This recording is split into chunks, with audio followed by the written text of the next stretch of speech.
Welcome to the Slop Farm. Enjoy the video. You begin with safety and access. Power off the controller and remove the battery so nothing shorts. Once done, place a soft cloth on a flat surface. This protects triggers and finish. You'll start by removing the one hidden screw under the battery label, then the 4 visible torque screws. Use T8 for steady torque.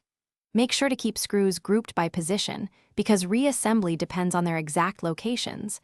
This prevents stripped threads and misplacement. Once the screws are out, insert a plastic pry tool into the rear seam and work around the edge. Small, even pressure prevents clips from snapping. As you lift the back shell, stop when you see ribbon cables and thumbstick modules. There are small connectors and spring-loaded parts that can pop free. Carefully disconnect the battery pack ribbon first, then detach the stick caps and trigger springs. Note how each piece sits. If a clip resists, return to the previous area, and to finish, slide the front shell away from the faceplate while keeping flex cables clear.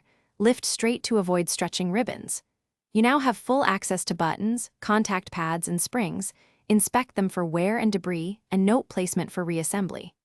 When things go wrong, the most common issue is a misaligned ribbon or a trapped spring. Recheck those first. If buttons stick, clean contact areas with 90% plus isopropyl alcohol and a microfiber cloth. Let parts dry.